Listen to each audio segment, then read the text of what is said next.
Ruth woke up puzzled. She went into her kitchen. She boiled water in the teapot, poured hot water into her beautiful china cup, and made for the back door, where she followed the path down to the river.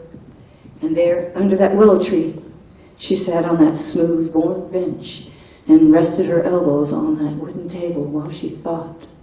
This was her thinking place. She'd been coming here, well, since forever.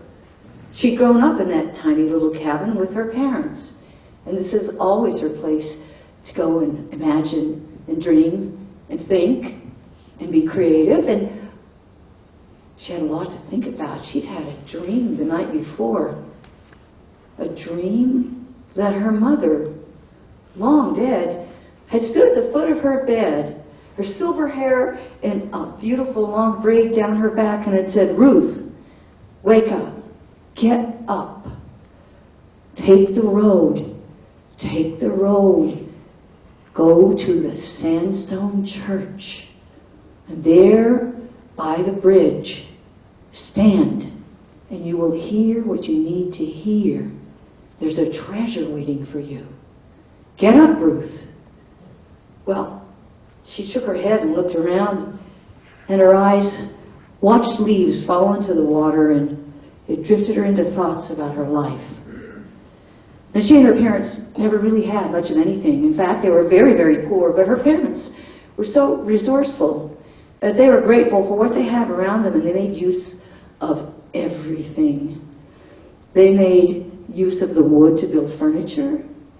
Mother would take pine cones and twigs and make little angels and sweet decorations to hang all over the cabin. Father was a handyman. He would go into town and work for people, and he'd make enough money for them to pick up the flour and beans and what they couldn't grow or couldn't find or couldn't use that was immediately around them. And so she grew up comfortable and happy. An only child, she kept herself entertained under that willow tree and out around that cabin and in their garden and picking berries with Mom and drying fruits and doing all the things that kept them going and kept them happy. She was a very small girl when her dad was telling her and her mother at the dinner table about some of the funny people that he worked with and some of the things he did in town. And Ruth said, "Take me, I want to go." And so he found some old used bicycle tires and some old wood and a few pieces of metal, and he fashioned a little wagon. And in that wagon he'd put his tools, and he'd take Ruth's tiny little hand in his great big hand, and they'd walk off toward town. And when she got tired, he'd plop her right down in there with the tools. And pretty soon people got used to watching them go back and forth, this little 5-year-old head peeking out, watching everybody from the wagon.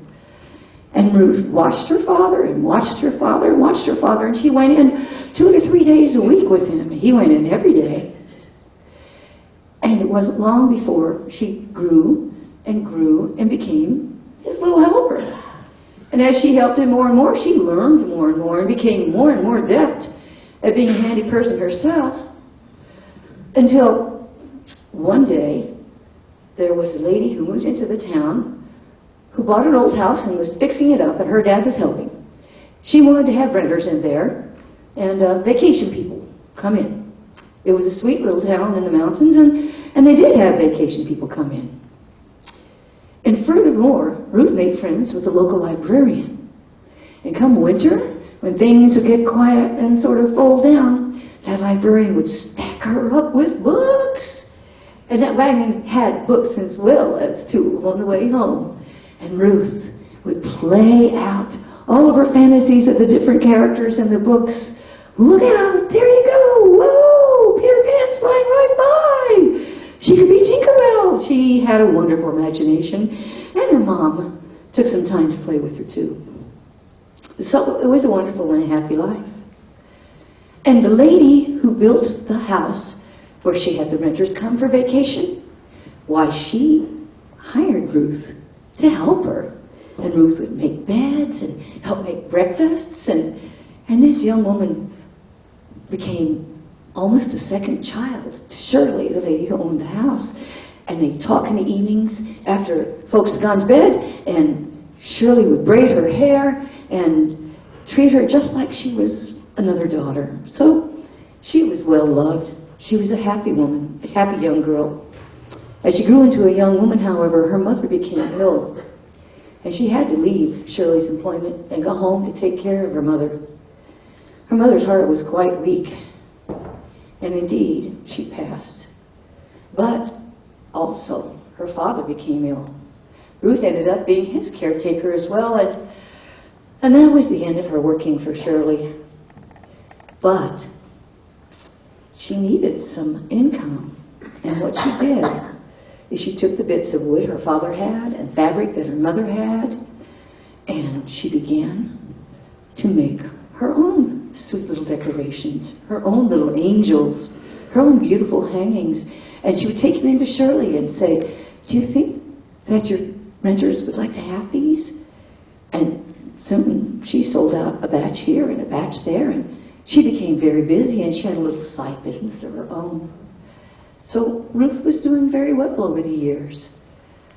At times fell hard, as they do on us. We go in cycles, and the town began to shrink, and the people began to leave, and there weren't so many renters for Shirley, and Ruth's parents had passed on, and she was very popular with what she made, but she was running out of her supplies and resources, and fewer people were there to purchase, and things are getting slimmer and slimmer. And thus it came to that day when Ruth woke from that dream, drinking hot water in her teacup because she was out of supplies, and there was no tea bag to put in it.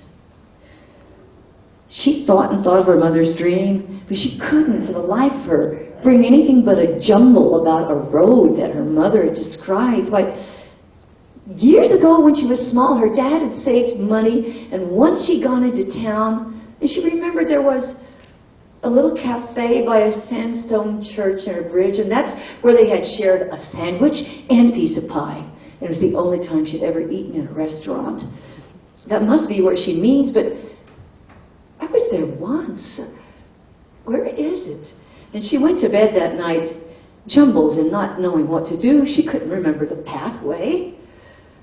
It was just a dream. She snuggled into her bed and fell sound asleep, and sure enough, "Ruth, wake up! Wake up!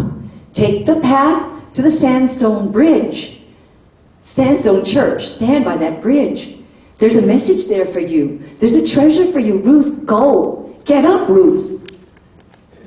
She woke the next morning determined to do as her mother answered, and as she sat down by the willow tree with her cup of hot water, a few more images cleared, and she began to see the path that her mother was talking about. But she stood up, and she felt so weak and unsure of herself. She said, "It's getting cold, and it seems a long distance. I don't know that I can do this." And so at sunset, she went back to bed, wrapped up in all the blankets she could find. It was getting cold. But that night, "Ruth," her mother said, almost fiercely it felt.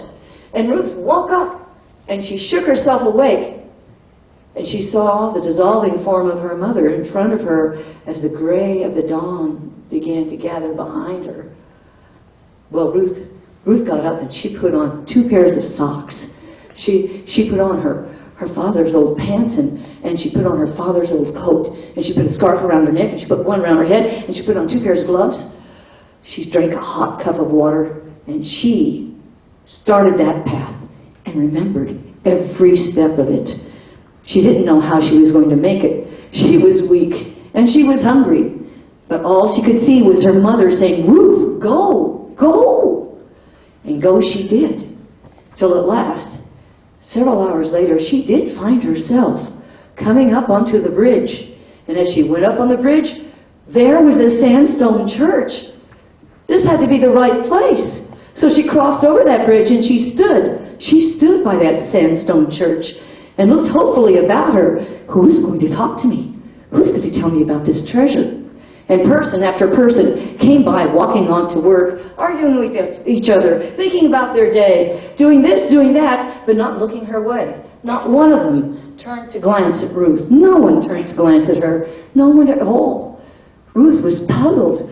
What's happening here? She pulled the scarf closer and closer around her. She stamped her feet. She walked to the other side of the bridge. She looked hopefully around. She bent to say hello to some people, but no one, even so much as returned a smile.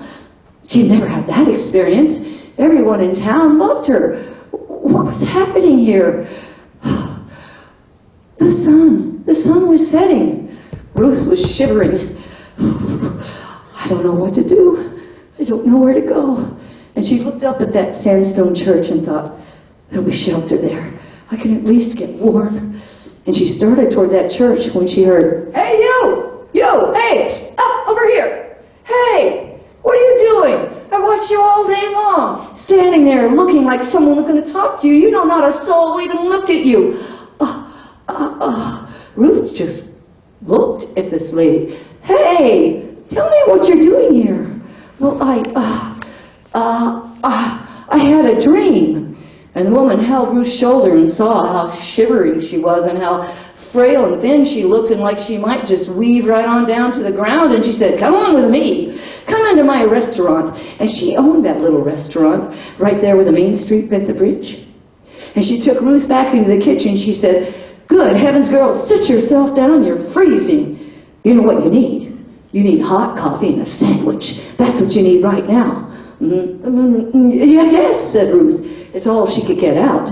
Well, after she had had 2 cups of coffee and gulped down a sandwich and a bowl of soup and a piece of pie and a glass of water, the lady said, "Are you feeling okay now?" Oh, yes. Well, what's your name?" "Martha. My name's Martha. What's yours?" "Ruth." "Well, Ruth, what kind of dream brought you out here to freeze at the bridge?" Well, I saw my mother and she told me to come to the bridge by the sandstone church to find a treasure."